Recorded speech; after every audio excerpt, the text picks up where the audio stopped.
ऋषिभ्यः श्रीमतिभ्यः सौरभेभ्यः च नमो ब्रह्मसुताभ्यश्च पवित्राभ्यो नमो नमः।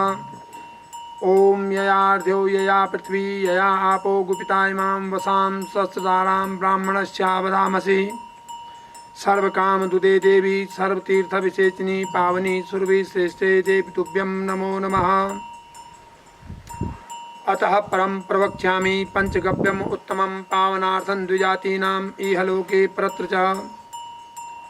ओम अपवित्र पवित्रो वा सर्वावस्थांगतोऽपि वा यः स्मरेत् पुंडरीकाक्षं सवाह्याभ्यंतरः शुचि।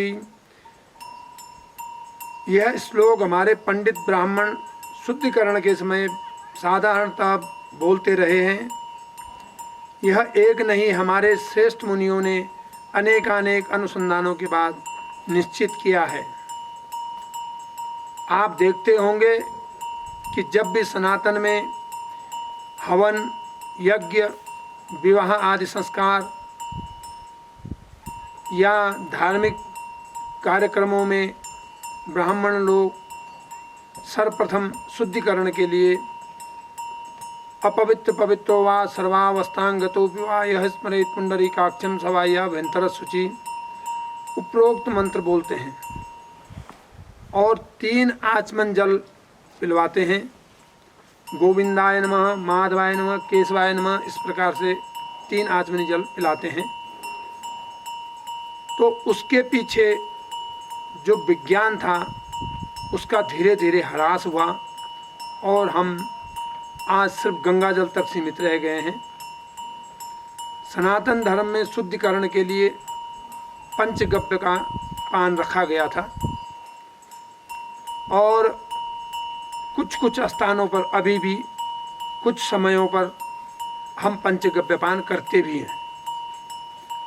पर आपने देखा होगा कि पंचगव्य कुछ मात्र जगहों पर ही सीमित रह गया है। पंचगव्य हमारे आयुर्वेद में जैसे चरक, सुश्रुत, भाव प्रकाश, अष्टांग हृदयम आदि सदग्रंथों में अलग अलग रूप में वर्णित है। साथ ही हमारे धार्मिक सदग्रंथों में भी इसका वर्णन मिलता है।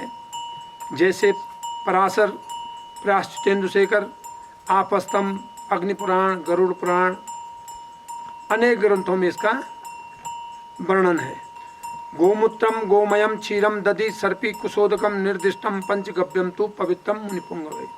अर्थात गाय का मूत्र, गाय का गोबर, गाय का दूध, गाय का दही, गाय का घी एवं कुशा अभिमंत्रित जल, यह पंचगव्य कहलाता है और यह हमारे शरीर को पवित्र करने में सहायक है। पवित्र का मतलब यह नहीं कि हमारा शरीर शुद्ध हो गया। शुद्ध का मतलब है कि हमारे शरीर में जितने भी रोग हैं उनका नाश हो जाए तो हमारा शरीर स्वस्थ है और शुद्ध है। पंचगव्य क्या है?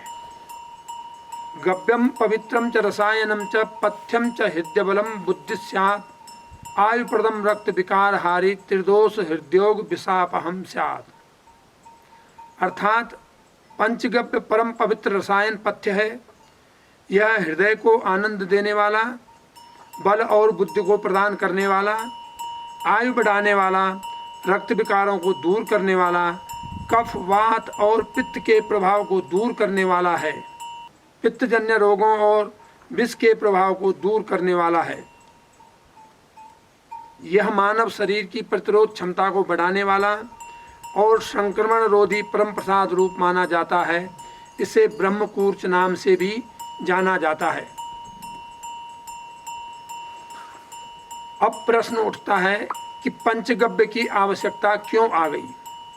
आपने देखा होगा कोरोना वैश्विक महामारी के कारण जब चारों तरफ सभी लोगों को अपने अपने घरों में बंद होना पड़ा तो मेरा ध्यान हमारी सनातन संस्कृति की तरफ गया, जो विश्व की प्राचीनतम संस्कृति है और हमारे बचाव के कार्य सब हमारी सनातन संस्कृति से जुड़े हुए मिले।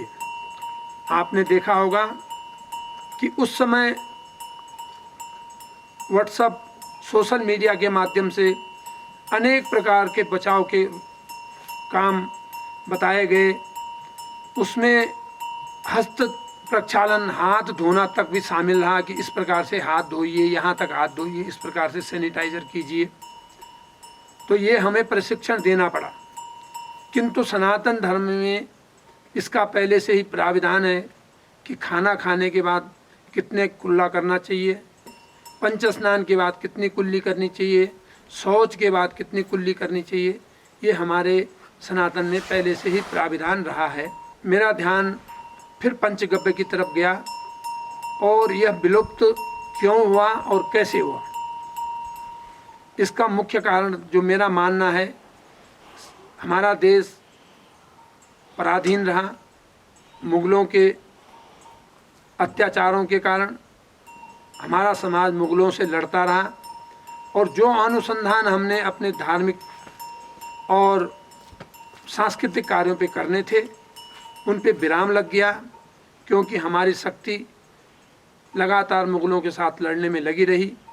उसके बाद फिर अंग्रेज आए, अंग्रेज़ों ने भी हमारे देश पे शासन किया और शासन करने के दौरान उन्होंने हमारी शिक्षा और जीवन पद्धति पूरी की पूरी बदल डाली।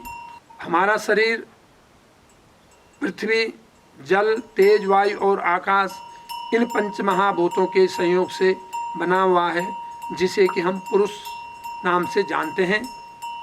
और इन्हीं पंच महाभूतों से हमारे ब्रह्मांड की भी रचना हुई है। उक्त पंच महाभूत और चेतना धातु, चेतना का आधार मन सहित आत्मा है, पुरुष कहा जाता है। शरीर में इन पंच महाभूतों और वातादि का संतुलन ही स्वस्थ शरीर की पहचान है। पंचगव्य हमारे शरीर के इन पंच महाभूतों को संतुलित कर हमारे शरीर की प्रतिरोध क्षमता बढ़ाता है और हमें स्वस्थ रखता है। पंचगव्य के इन पदार्थों का मैं एक एक करके अगली वीडियो में आपको बताऊंगा कि गाय के गोमूत्र, गाय के गोबर, गाय के दूध, गाय के दूध से बने दही और गाय के दूध से बने घी, कुशा अभिमंत्रित जल का कहाँ कहाँ पर किस प्रकार से हमारे स्वास्थ्य के लिए लाभकारी बताया गया है और किन किन जगहों पर इनका वर्णन है। आयुर्वेद में या हमारे धार्मिक सदग्रंथों में इनका कहाँ कहाँ पर वर्णन है, मैं एक एक करके अगली वीडियो में आपको बताऊंगा। धन्यवाद।